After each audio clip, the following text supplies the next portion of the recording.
And I'll tell you, we've all been there, I'm sure, the instance where you fire that client that just, for whatever reason, whether it's they're hard to deal with, that you're working your ass off, they don't pay much, or they don't pay, whatever, you get rid of the client, it is like 100-pound weight is just gone. It's amazing. The world looks completely different. Absolutely. And you know what? Standing up for yourself also and not being, yeah, this is my business, but, I've allowed myself to be beaten, whipped around a little bit for the betterment of the whole. But, having the confidence to finally step up and be like, you know what? I feel just better about not working with them. My self-worth is improved here too. So it's when you get to that point, it's a good feeling. It's a good feeling, but don't be afraid to try to get to that point, because you just got to have faith that you're going to, again, replace the business. Welcome to the Founding Partner Podcast. Join your host, Jonathan Hawkins, as we explore the fascinating stories of successful law firm founders. We'll uncover their beginnings, triumph over challenges, and practice growth. Whether you aspire to launch your own firm, have an entrepreneurial spirit, or are just curious about the legal business, you're in the right place. Let's dive in. Welcome to Founding Partner Podcast. I'm your host, Jonathan Hawkins. This is a podcast where I get to interview law firm founders and owners and hear about their journeys and the lessons they've learned along the way.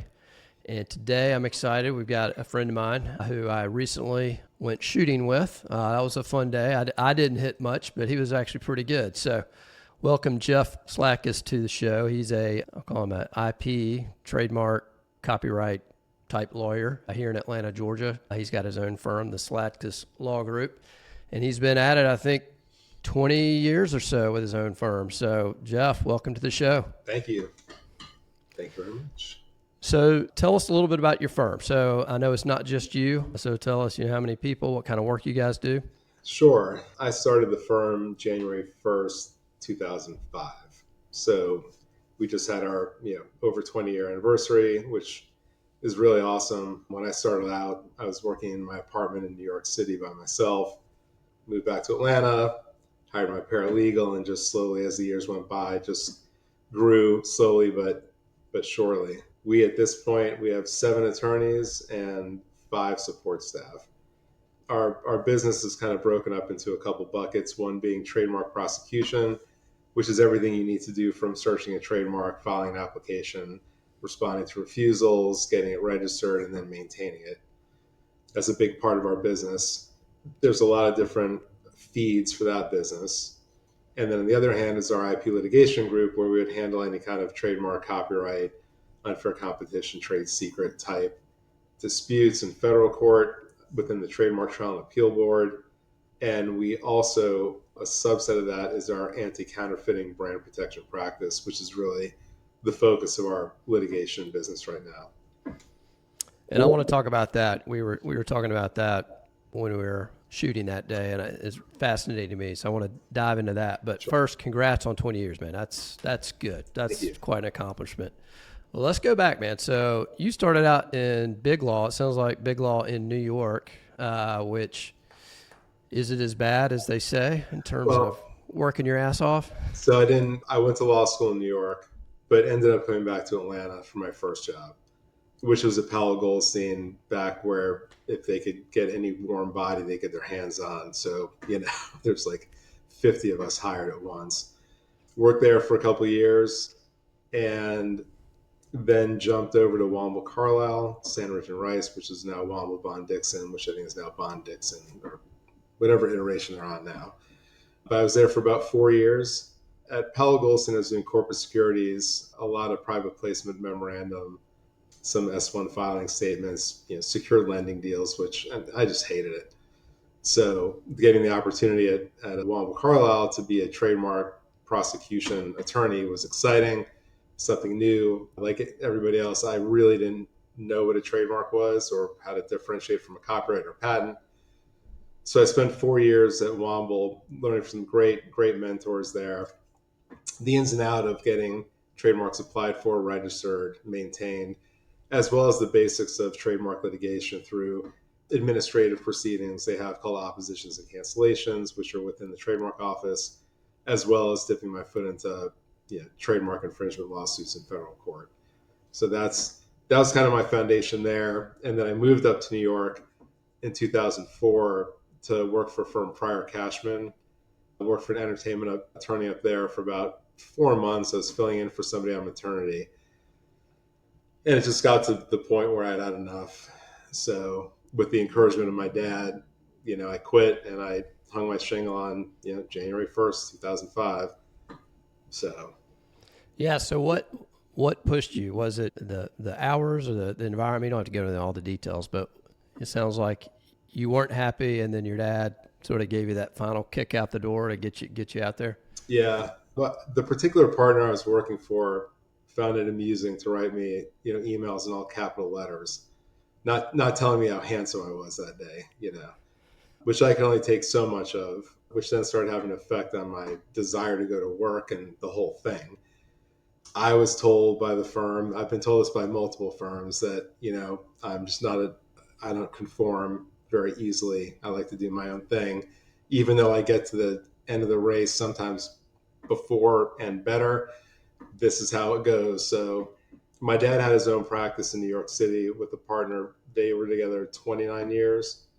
He's a divorce attorney. And then he worked until his upper 80s, which I will never do unless I have to. But he's like, son, you don't belong in a big firm. You really don't. Like, you've seen what I've been able to do with my business. Go out and just go after it. And, having gone to the business school at Texas, I always thought I was going to be an investment banker or something of that nature. But the idea of running a law firm, the business side of actually running a business and practicing law, was alluring to me. So I, made the jump. So it sounds like maybe you sort of always knew, or you always had an interest in business. I mean, you went to business school. So would you say it was probably inevitable that you were going to start your own firm? Yeah, I think so. And same with my brother. I mean, the one thing, our dad was a generation older than a lot of other fathers. So growing up during the Depression and his out view on life and the way things should be done. And his number one thing is, you always have to work for yourself. You got to strive to work for yourself, because when you write for yourself, when you work for yourself, you write your own ticket.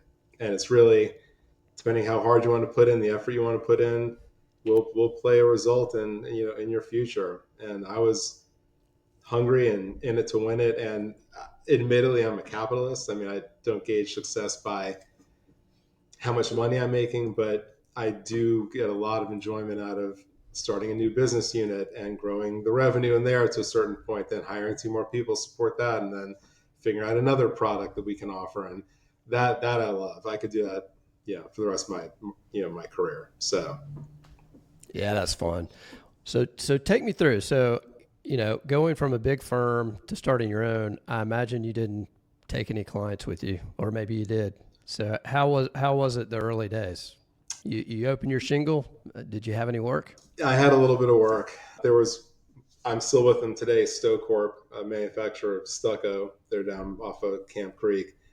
They left Wam with me, went to New York, and then followed me on my own. And then another client who I'm still with to this day, Refrigerware, they followed me, and they're still with me today. Now Refrigerware has acquired 12 companies and has a a huge portfolio, and we've all kind of grown together. But they were my anchors. Then my dad was trying to push me business. My brother, admittedly, I wasn't just doing IP work. I was, I had a head for corporate work.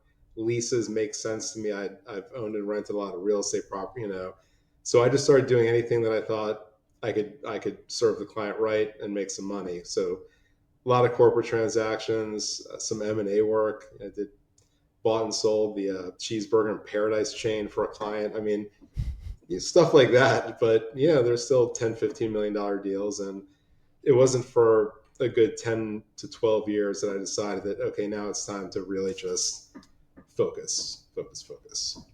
So 10, 12 years in, you decided to focus on the IP stuff. Along that journey, that first 10 to 12 years, was it just you, or did you add people along the way, or did that come later after the focus? Yeah. So the first few years were definitely lean. I mean, when you get out of law school in 98 and they they doubled our salary before we even started just to keep up with the West Coast firms. It was kind of, the whole situation was surreal. So, you already have a standard of living or a baseline that you're kind of comparing yourself to. And it took me years to get to the point where I'd wake up in the morning and not worry about the phone ringing or not worrying about whether there'd be a check in the mailbox. And as soon as that started happening, I hired my paralegal that I used to work with at Womble Carlisle away from Womble. And then I had started, slow and steady with a law clerk from Emory.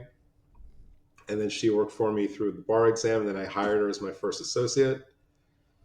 And I remember my father and I'd be like, how the hell are you going to get enough work to keep her busy? I'm like, I don't know. But, the way I've kind of managed my firm's growth is that it's just math. And to me, numbers don't lie. And if I can pay somebody $50 an hour, for 10 hours a week, and I've got 10 hours of work that I can bill $250 an hour, I mean, it's just math, and the math works. So I would always feel comfortable when the math really worked, very conservatively, that it was time to add a person, make a change, do something else.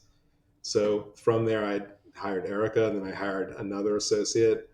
That spot got filled a couple of times, and then I hired a litigation associate, and then it just went from there. And finally, we needed somebody to run our litigation group, so Carrie joined us. She worked at Pogo back in the day.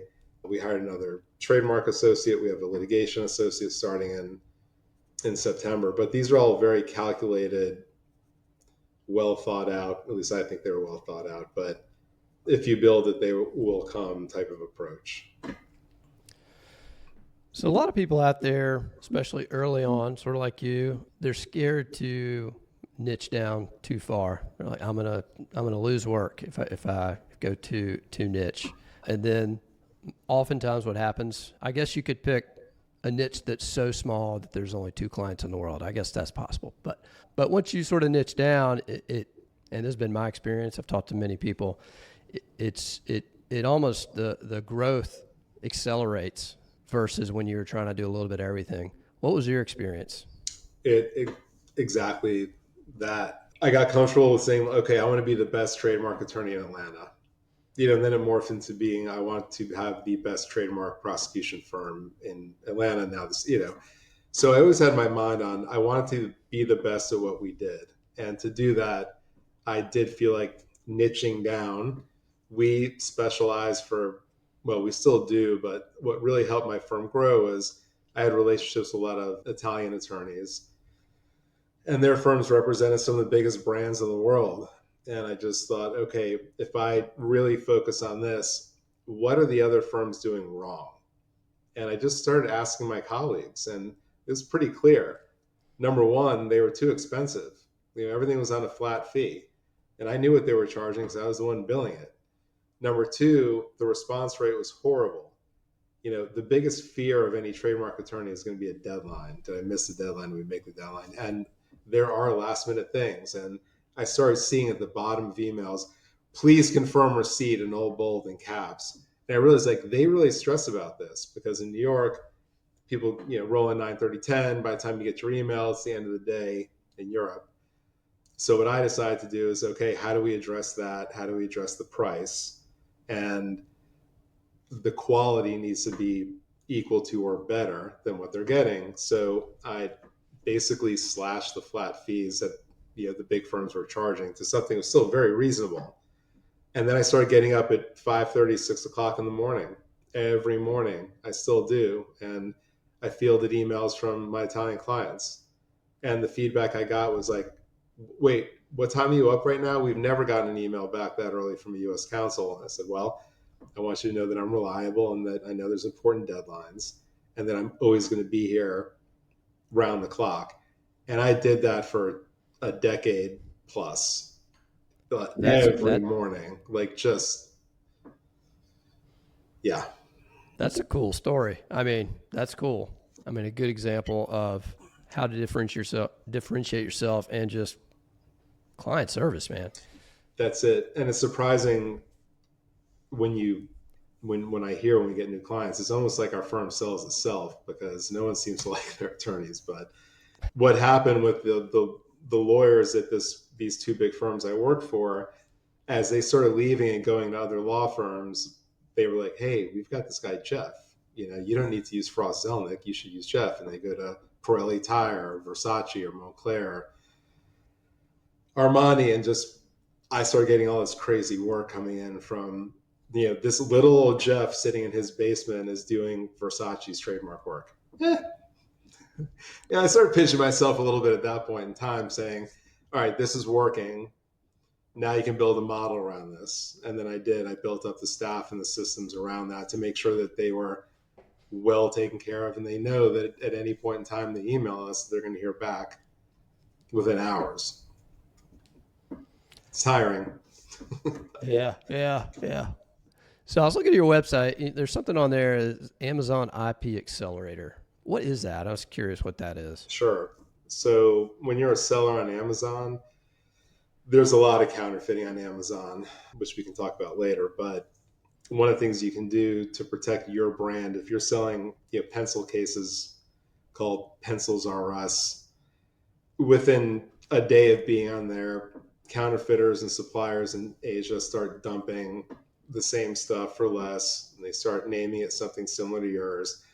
So what the accelerator was meant to do is for new brands that were applying through the accelerator program, there were 12 law firms at the beginning that were vetted by Amazon's legal department. And they said, okay, if you use any of these 12 law firms, then when you apply to register a trademark, because you're using one of those firms, we will give you the benefit of the doubt that it will get registered. And we will give you brand protection immediately. So then they could start asserting that brand against counterfeiters or third parties who are trying to knock them off. So through that program, we've touched clients like in everywhere. It's crazy.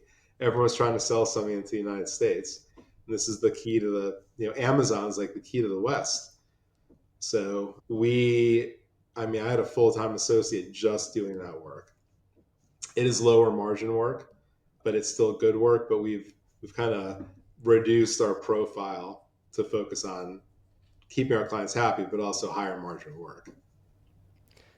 So what's the process to get approved by Amazon? You said there was only 12 firms. I mean, that seems like a high bar to pass. I don't know. Yeah, it was just one of those right place, right time.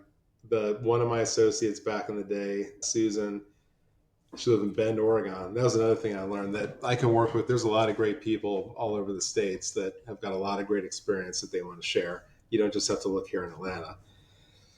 But after she left my firm, she went in-house, and she went in-house at Amazon. And then she was tasked with putting this together. She's like, hey, Jeff. I was like, hey, kind of like, wow, sure, I'd love to. She's like, I bet you would.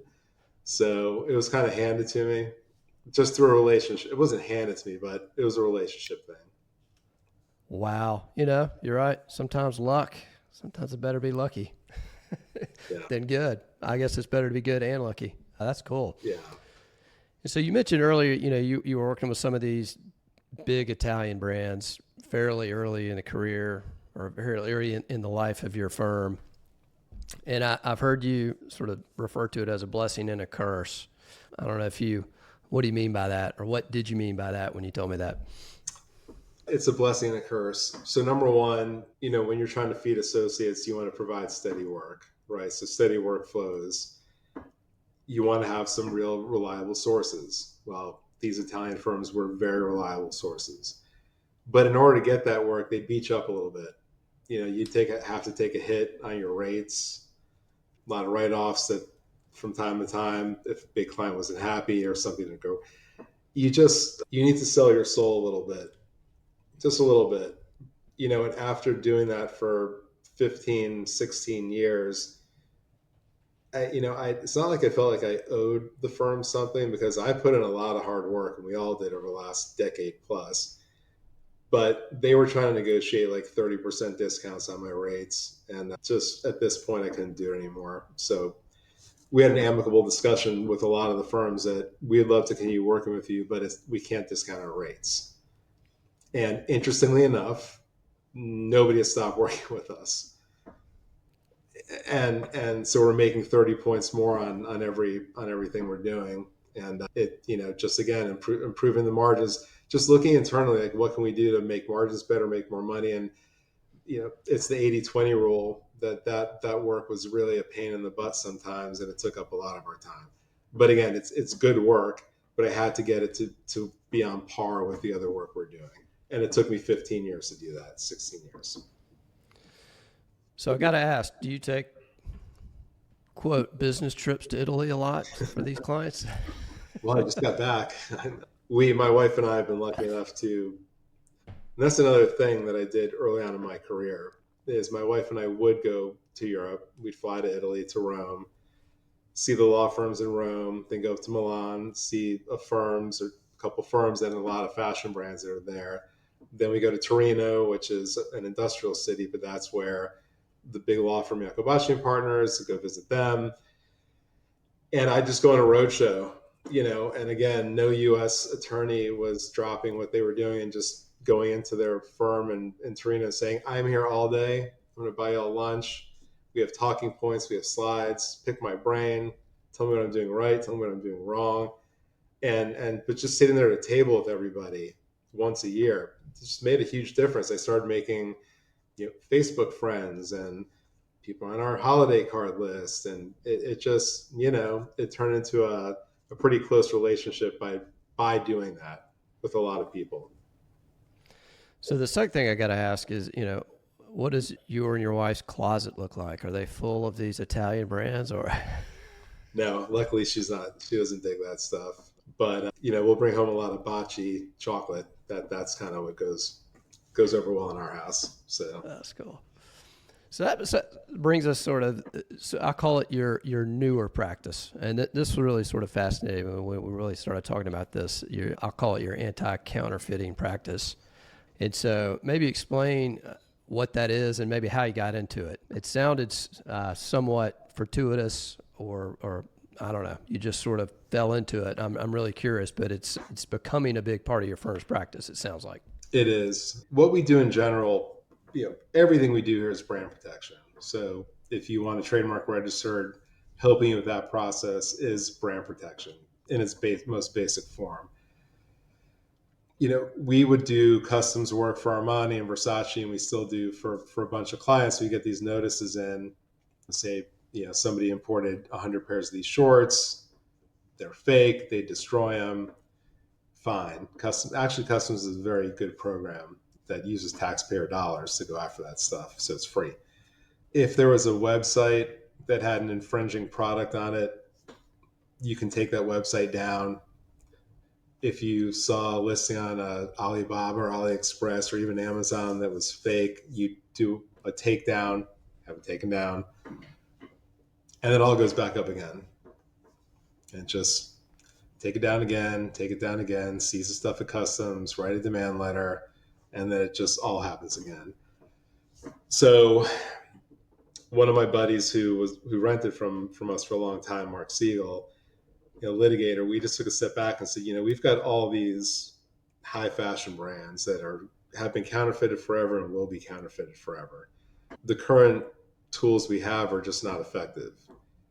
So we started studying what some other lawyers were doing up in New York and around Florida, a couple kind of pioneering lawyers who had devised their own way of amassing large amounts of sellers on e-commerce marketplaces in Asia and suing them in a batch of 200 to 300 defendants, but then also getting authority from the court to freeze their bank accounts at whatever marketplace, whatever they use to process their financial transactions.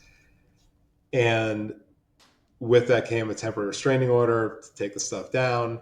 And what we ended up with, fast forward, is a system where we gather hundreds, if not thousands, of counterfeit products a month by brand, and we file lawsuits in federal court. We freeze the defendants, the counterfeiters' money, and then we negotiate settlements for our clients out of the frozen funds. And that has added the third prong to the brand protection that was missing, is there was no deterrence effect. You see it, you take it down, bad person, to go back up. This is the first time ever we were able to really punch somebody in the stomach and take some money And they know that if they did it again, we catch them again. And we're really encouraging them just to go counterfeit somebody else. They're not going to stop. Unfortunately, that's how I feel. But never have they been punched in the stomach and had to pay damages, and never has it cost them anything. So that's kind of the knockout punch we added to this enforcement program. And it's been wildly successful. We filed probably almost 150 lawsuits in federal court in the last 4.5 years for UGA and Off on the Shelf and Quicksilver, Billabong, Board Riders, Montclair Outerwear, Stone Island. We just Juicy Couture, Juicy's back in fashion. But one of the things that happened to me, again, whether it's the right place or being at the right time, my father-in-law was an in-house attorney for Universal Studios for a long time. And he has a lot of friends in the industry. And he was speaking with one of his friends, Andy, who's in his running club, about what I was doing. And Andy said, I just managed a transaction where Marilyn Monroe's estate was sold to a big private company, Authentic Brands Group. I bet they'd be interested in that. So got the connection, spoke to in-house counsel, made the pitch, and they signed on immediately for us to handle Marilyn Monroe and Elvis Presley, which from a brand protection standpoint, Marilyn Monroe is kind of a crown jewel that it's endless. Same thing with Elvis. And as we proved ourselves to them, they just opened up their book of clients to us. And what they do is they buy distressed brands and then they turn them around, get some economies of scale. So through them, we started doing work for David Beckham, Shaq, Juicy, Vision, just a whole, Muhammad Ali. It's great because they keep acquiring brands, and we have almost like a constant feed of work, which is unheard of in a litigation practice. That's an interesting business model, buying distressed brands, turning them around. That's that's very interesting. So we were talking too, like you said, this is sort of innovative and sort of on the forefront of enforcement. And so, you get to basically immediately freeze the accounts. Is this before you even serve them with the lawsuit? Yeah, it's an ex parte order. They don't get any kind of notice at all until it's been frozen and their store has been taken down. It's pretty drastic. And over the last few years, more and more firms, mostly in the Northern District of Illinois, have started doing this type of work on behalf of, property owners. And some people fly straight, some people don't. But a lot of judges or a lot of critics, there are a lot of critics out there saying that, why is it fair for you to sue all these people and they don't have notice and, you take their money? But the answer is because they're counterfeiters. And if they get notice, they're going to pack up their bags and run, and they're going to close their bank accounts. And up until then, no one's given us any other suggestions for any other remedy. So you can complain about it all you want, but this is the best tool we have in place right now to deal with this. So you said you file a bunch of these here in the Northern District. So I guess the judges there are used to it by now, but early days, how do you convince them to actually do this? Yeah, the judges, thank goodness, most of them are on board. The vast majority are. But the good thing is they ask questions, and they're very concerned about due process. They want to make sure people have notice that they have a right to be heard. So there are concerns. But in the first few cases we filed for the Elf on the Shelf, we went into court with 1,000 of these things, showing how wire sticks out of the arms and how it's a consumer safety issue also, and also showing how many lawsuits my clients filed, how many takedowns they've had, and saying we need an extraordinary remedy here. These are Asian counterfeiters. They can disappear. And we just sold them on it. And they said, yeah, we'd have to post bonds, big bonds in the beginning, just to, they were cautious. But once we proved to them that people were getting notice and people were giving an opportunity to be heard, and that we started settling these things, and at a PI hearing, we would accommodate someone who wanted to call in, or a lawyer that would call in. So we play it very by the book. And I think that's allowed the judges to get easier and more accepting of the process. Real quick, thanks for listening. If you're getting any value out of this podcast, please take 2 seconds to hit the subscribe button and leave a 5-star review. It would really mean a lot to me. Now back to the show. So you've talked a little bit, I want to talk about how you've gotten your clients in your cases. And you've talked about sort of, being in the right place at the right time, which is great, but that's not enough. I mean, you got to close the deal, and you say you make the pitch. So maybe give me a little flavor, man. How did you learn this? Any advice on, you get the introduction, the door opens, you walk in. How would I or some other lawyer out there, any advice on closing the deal? Sure. I say this for no other reason that, my brother and I were blessed with the gift of being able to make people feel comfortable, to schmooze, and to just close, and a lot of times it really is not that hard because I'm a trademark attorney. Oh, I hate my trademark attorney. Great. Here's my card. I'll take, sometimes it's like that easy. But when I tell the people in my office, I also believe that some people are just not made for it. And that's okay too. We need people to work in law firms also. The business development is important, clearly, but people, it's not the only thing that's important here. I tell people in my firm, think of a few things about what you do that will captivate somebody when you tell them, this is what I do. Yeah, I work for the highest fashion brands in the world. Oh, your wife likes, Versace. Oh, great. Yeah, but we just confiscated. There's just stories that come from our day-to-day work, which people universally find to be pretty cool. When you're talking about shutting down counterfeiters in Asia, everybody's been to New York City and saw purses being sold, on blankets, on Fifth Avenue or Times Square. And it's no different. It's just off the street and online now. But people like hearing these stories. And that's typically my entree to get myself on the table, but then also allow them to feel comfortable to then tell me about themselves and what they do and see what kind of needs I can fulfill for them. So I want to shift sort of to, I'll call it the internal working, sort of the business of your firm. We've talked a little bit about marketing, but how is your role? What's your role now? And maybe how has it changed over the life of your firm? I mean, when anybody starts a firm, you're doing everything. You're doing the legal work, you're doing everything. But as you start to grow, I mean, obviously as the owner, a lot of times your role changes and, oftentimes you get to the point where you're not really doing any legal work. But so what about you? What's your day-to-day like now, and how has it changed since over the life of your firm? My role now is more of a just oversight. Like you said, I really don't bill hours anymore. It's occasional that if I'm doing a couple hours of work, but I really feel that my job is to develop business and give it to the people in my firm and keep them busy. So business development is still in my lap. I've always enjoyed the accounting side and the bookkeeping side. So I still do that myself. A lot of people give me, some flack for that, but it's just something I've always, as part of running the business, something I've always enjoyed doing.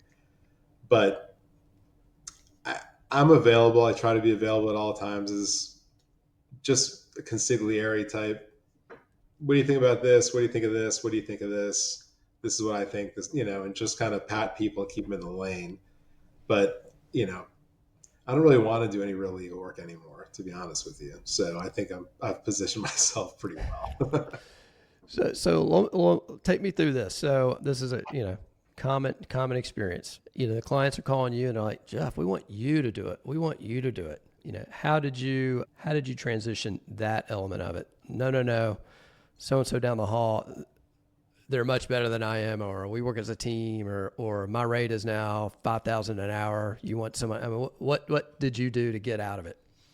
Good question. So on the trademark side, it's been an easier transition because Erica's been involved with their work for so long. On the litigation side where I spend my time, I just followed the advice of one of my clients and I just jacked my rate up to something that I thought, if you want to pay me hourly to do work at this rate, then that'll incentivize me. And it kind of narrowed it down to 3 or 4 clients, but they're the old, they're the ones who've been with me forever. And so everybody else, I typically try to build a relationship with either Erica on trademark prosecution or Jason on litigation side.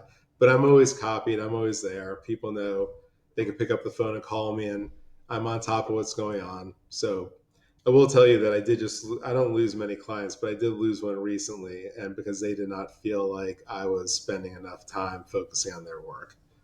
So I did get that feedback recently. And I had to push the work off to somebody else in my firm, but someone was very, very qualified, but they just wanted me to do it.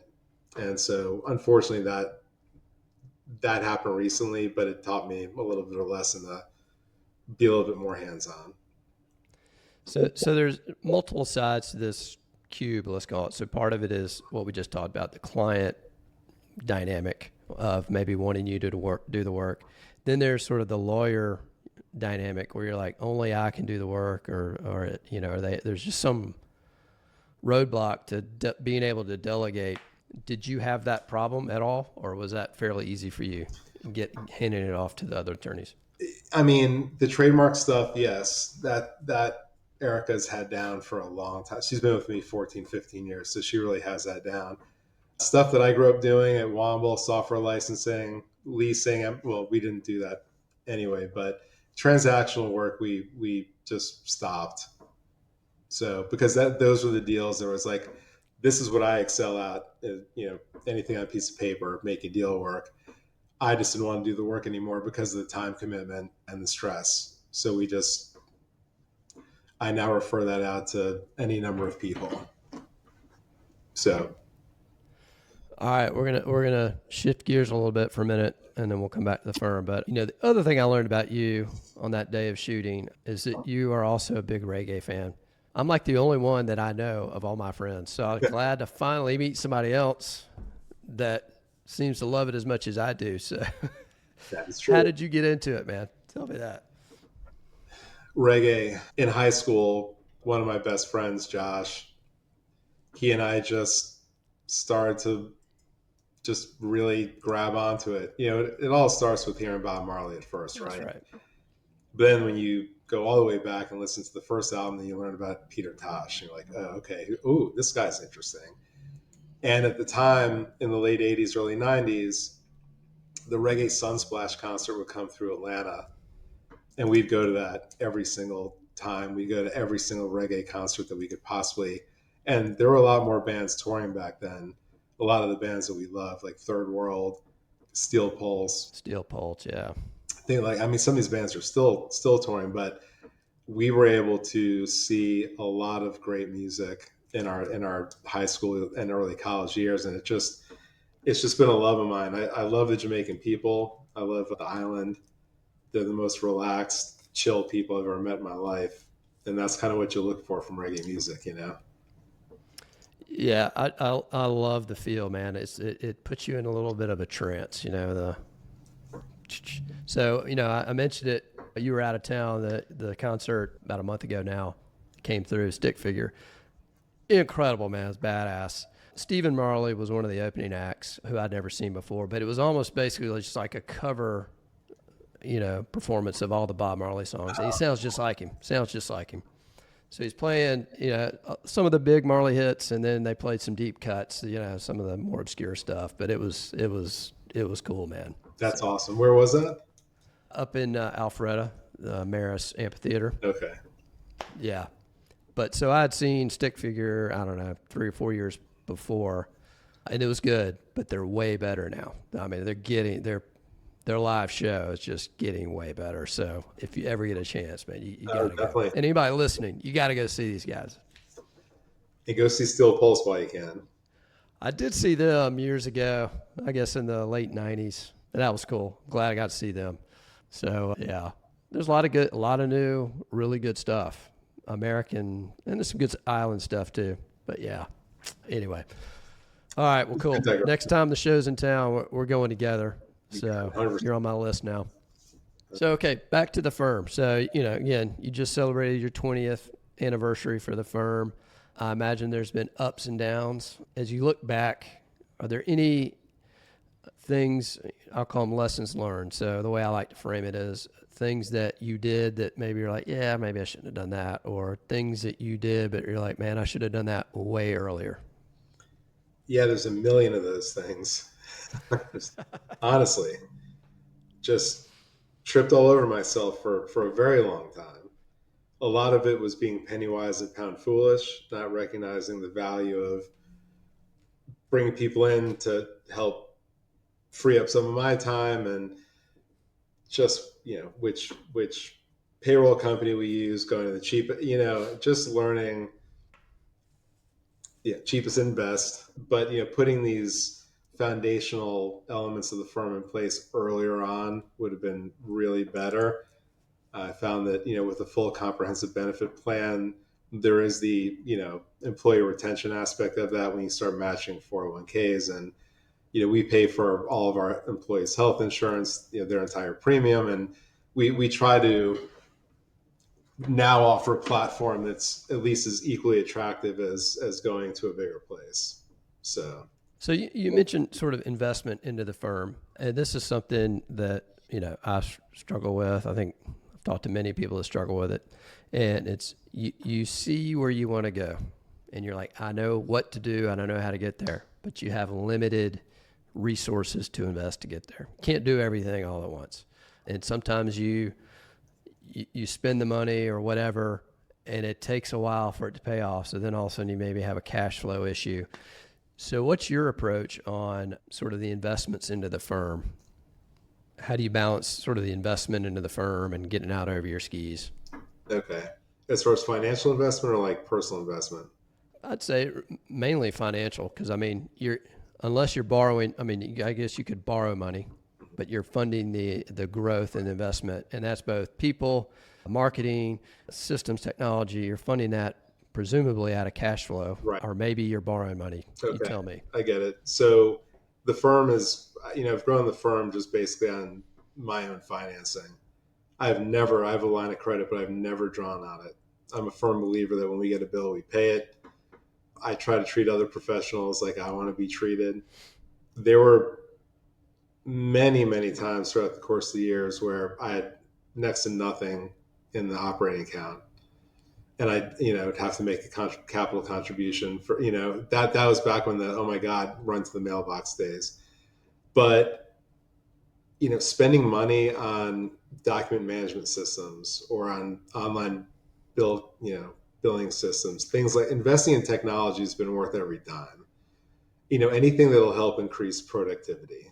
And also, from a financial side, not only on like how much am I investing, but looking at the work we have and saying before, what kind of margin are we making on this work? Is this good work or bad work? And starting to eliminate the bad work, knowing or feeling comfortable that good work is going to fill that place. And that's something that we've been doing now for the last couple of years. So like I said, it's not a financial investment, but not a lot of people are in a position to say, we don't really want to work with you anymore. I'm not trying to say that in a negative way, other than over the last 20 years, we're fortunate enough now to pick and choose the work. And now, listen, it's going to flow down. We try to have that work flow down to the next Jeff Sladkus, that's out there busting their ass to get out of a big firm or whatnot. It's just kind of the evolution it's a natural evolution of practice, I guess. That's such a great point. I've been there too. You have this work that's high revenue, and you're like, hey, we're making money, but the margins are so razor thin that maybe you're actually losing money. And if you don't step back and say, wait a second, let's analyze this. Everybody's pulling their hair out and going crazy trying to get this done. It's just not worth it. It'd be better just to jettison the work and not have it. And I've been there, so I get it. And a lot of people I think are there, but they're scared or they don't have time to stop and just sort of analyze the situation. So I don't know, any advice to folks out there that may be in that position? Once we started doing it, it was very, I don't know, the effects it had on the whole group was very interesting. So I didn't really have to sell anybody on the financial side. That was my decision that, okay, I'm comfortable, we're going to lose this work and replace it. Another big benefit, well, the biggest benefit I found from getting rid of the lower margin work other than financially has been that, my support staff and employees, they didn't like working for a lot of these clients. So there was tangential, benefits to it also. They were like, when I started hearing, we're not going to do work with XYZ firm in Italy anymore. They're like, thank God. I was like, what? Why didn't you tell me? Like, it wasn't bad, but we have this other stable clients that we love working with, and it's always a problem. It was always something. So I didn't realize the positive effect that it would also have on the people in the firm who are doing the work. So you're going to make the money up elsewhere. And especially if you're getting rid of lower margin work, you're going to make it up. You just have to have faith that you're going to go ahead and get it. And I'll tell you, we've all been there, I'm sure, the instance where you fire that client that just, for whatever reason, whether it's they're hard to deal with, that you're working your ass off, they don't pay much, or they don't pay, whatever, you get rid of the client, it is like 100-pound weight is just gone. It's amazing. The world looks completely different. Absolutely. And you know what? Standing up for yourself also, and not being, yeah, this is my business, but I've allowed myself to be whipped around a little bit for the betterment of the whole. But, having the confidence to finally step up and be like, you know what? I feel just better about not working with them. My self-worth is improved here too. So it's just, when you get to that point, it's a good feeling. It's a good feeling, but don't be afraid to try to get to that point, because you just got to have faith that you're going to, again, replace the business. Yeah. So you've seen a lot over the last 20 years with your firm. As you look to the future, what's the vision? What's next? We have a new associate starting in September. So getting her plate full, getting her onboarded and trained, that this is the traditional, first right out of law school, she clerked for us for a couple summers and through last year. But we need to make a big investment of time, all of us, to pitch in to get Kristen trained.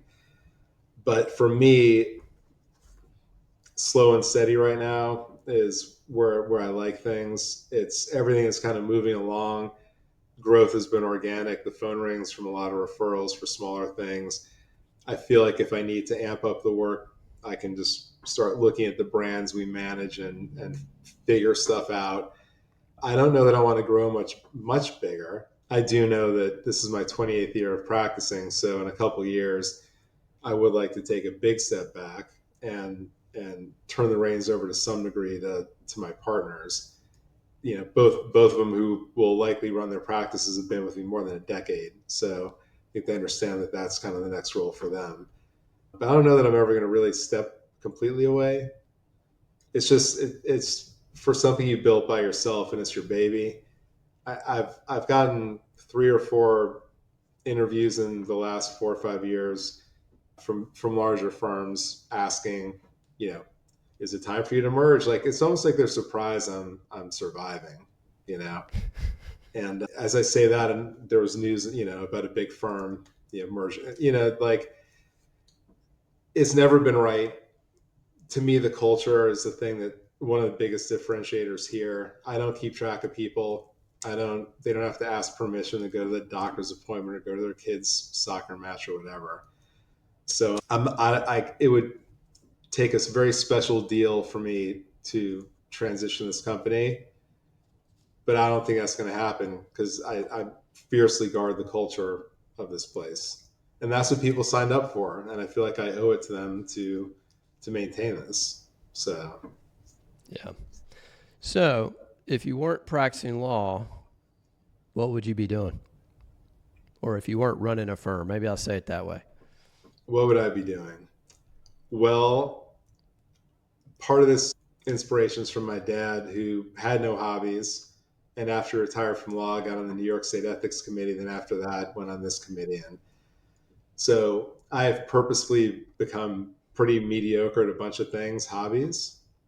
And I just would like to dive into those hobbies. And, I like exercising, staying healthy. But right now it would be taking apart an old K guitar and refurbishing it. That's kind of what I'm doing, working on right now. So I don't seem to think about legal work while I'm doing that. Very nice. Very nice. So let's end with this. So if I'm a lawyer out there and I'm thinking about starting a practice, or maybe I just started a practice, any pieces of advice you might have for them as they are starting down this path? Yeah, just resolve to the fact that you're going to have to put in a lot of hard work for probably a long time. And, nothing's just going to be handed to you. And I've been in some very lucky situations, but I feel that over the last 25, however many years, that the hard work I put in, I really do feel has created those possibilities for me. and that I finally matured enough to know when to capitalize on them and how. So don't be afraid to put in the long hours, and don't be afraid to go out and network and just get known, get your name out there. And if you feel comfortable enough to find that little area of your part of law, like I did with the trademark prosecution work, with what's not being done very well in this whole business. These 3 things. Well, let me fix those. I'm sure there's 2 or 3 things that can be fixed in a lot of practice areas that would differentiate yourself from a lot of people and would be attractive. So just try to find that thing or things. And you're going to fail 1 or 2 times, or 3 or 4, but you don't know unless you try. Great advice, Jeff.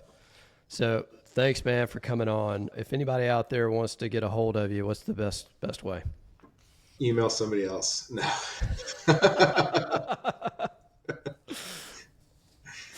Yeah. I meant that. Okay. Go find him on his website. Jeff at sladlaw.com. Yeah. Jeff at sladlaw.com.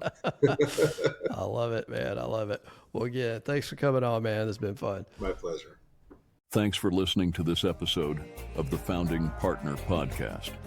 Be sure to subscribe on Apple Podcasts, Spotify, or wherever you get your podcasts to stay up to date on the latest episodes. You can also connect with Jonathan on LinkedIn and check out the show notes with links to resources mentioned throughout our discussion by visiting www.lawfirmgc.com. We'll see you next time for more origin stories and insights from successful law firm founders.